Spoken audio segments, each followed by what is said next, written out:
Welcome to the great democratic republic of Keir Starmer's communist United Kingdom and Great Britain, where say we can't drive down the main road in fucking Darlington, can't get our fucking groceries delivered, can't park our car in either of our fucking houses. That's your council tax hard at work, boys and girls. Welcome to the... Sorry, but I'm afraid you've already eaten an ounce of beef this week. Your BRIC card says no. Sorry, sir, but your BRIC card has informed us that you have already flown twice this year. You cannot fly anymore. Oh, I've just logged in with my BRIC card and it's saying I've already had 4 hours of internet today and it's locked me out. Paying attention yet? You paying attention yet? This is happening. Programmable money. Money that expires. Think you're going to have some savings in your account? Think again. Money that expires, money that they can turn off on a whim. You do or say something that they don't like, you don't get to spend your money. You've eaten your quota of red meat, you don't get to buy anymore. You want to go overseas on a holiday? No, sorry, we don't want you to do that. We're going to switch your money off. That's what that means. If you're all for that or you think this is all conspiracy theory, well, you know, good luck. But if that scares the shit out of you like it should, then you need to know what your options are. There are options if you take action now. Because once that is implemented and you are stuck in that system, you will not be able to get out. They won't let you. So if you want to find out what I'm doing, how you can protect yourself and your family, then please go to my website, breakfreewithjo.com. You will find... I'm bloody furious right now. Okay, I'm bloody furious right now. I just left the bank, CBA, and I went to withdraw $8,500. The lady at the teller goes, "What's the purpose of your withdrawal?" I said, "I'm building." And she goes, "Okay, fine." She gave me my money and I go, "Next week I want to withdraw another $20,000 cash." And she goes, "Okay, you can place the order because I know larger amounts of cash withdrawals you need to order in advance." And she goes, "Again, what's the purpose of your withdrawal?" I go, "I'm building." And she goes, "Okay, do you have invoices?" I go, "No, I don't have invoices because I haven't paid them, obviously, but I have quotes." And she goes, "Okay, make sure you bring your quotes." And I was like, "Okay, but what if I don't have quotes?" And she goes, "Then you won't be able to withdraw your money." She basically said, "You have to give us proof or a reason." I go, "I've given you a reason. I'm building and I like to pay my tradies in cash." And she goes, "Yeah, that's not good enough. We need proof." I go, "Okay, hang on a minute. What if I just want to withdraw $10,000 to go to the casino tomorrow night and just have a great night, go to a fine dining restaurant, buy myself Louboutins and a Chanel bag and, you know, spend all my money, gamble it away, you know, okay, it's my money, I can do whatever I want." And then she looks at the lady next to her at the teller and then that lady, you know, she steps in and she goes, "We wouldn't be able to give you $10,000 if you were going to the casino." I go, "Why not?" And she goes, "There's a lot of scams out there and we just need to protect you from being reckless." I was just dumbfounded. I was like, "Excuse me?" I go, "It's my money. I can flush it down the toilet if I like." I go, "So what's the limit? What's the maximum I can withdraw without proof and without invoices or whatever?"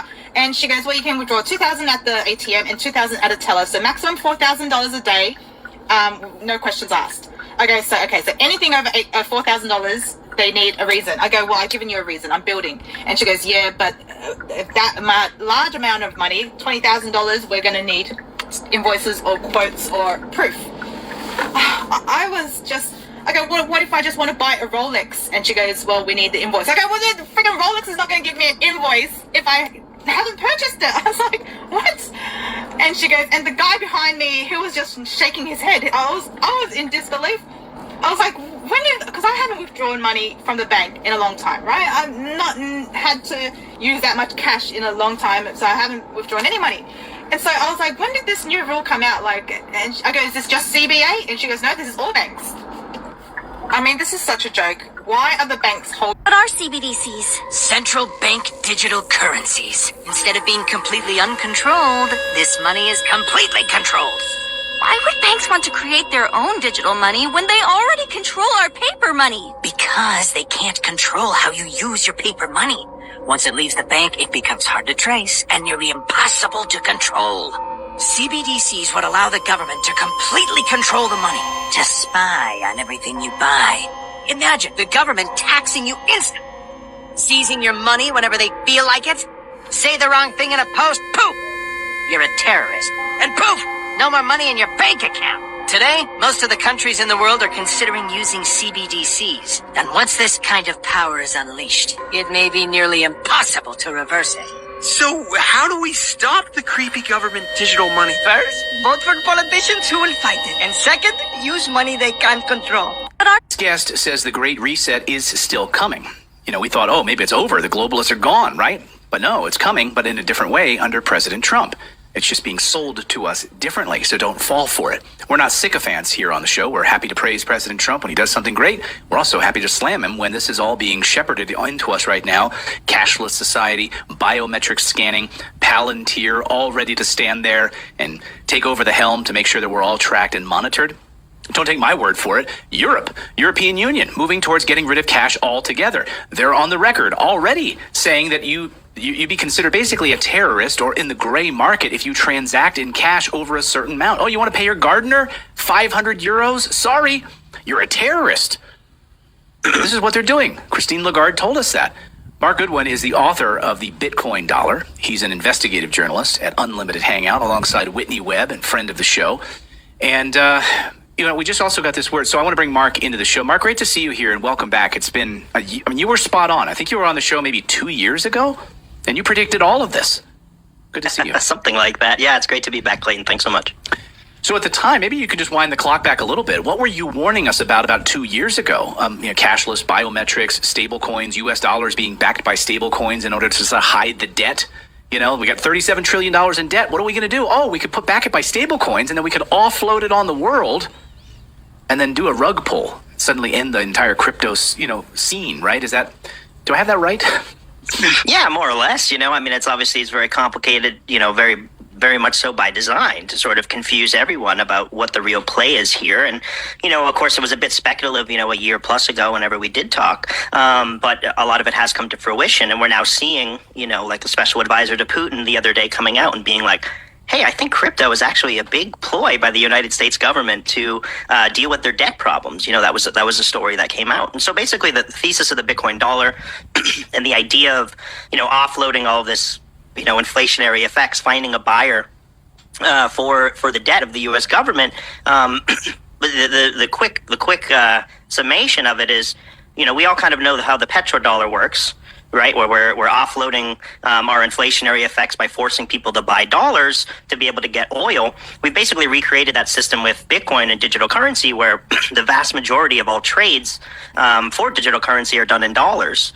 So, how do you deal with the debt problem? You have to find someone who buys your reserve assets, and you need to increase the amount of users that use the currency, right? So you need to solve both for the reserves and for the currency that's based off the reserves. And stablecoins really perfectly fix both of those problems, where they allow anybody access to dollars with just a smartphone. Anywhere in the world now has access to dollars, and those stable coins, these digital dollars, are backed. Credit card swipe and then the tap, and now just a wave of the hand can process a payment. So the future just keeps coming. Let's check in with Fast. Jason Carr in the carport. Jason, what the mark of the beast is going on? At a time when Elon Musk has monkeys playing Pong with their brains, scientists are growing half monkey, half human embryos, and UFOs are becoming a more real phenomenon. This seems on par or even a bit subdued by comparison or contrast. Amazon is rolling out palm scanners at one of its Whole Foods stores in Seattle. The technology, called Amazon One, allows shoppers to pay for their purchases by holding their hands above a scanner. Before you can use it, you have to give the company your credit card information and palm print. Amazon has been testing the system at its Amazon Go and Amazon Go grocery stores. The company plans to bring it to 8 Seattle area Whole Foods stores in the coming months. Credit card swipe and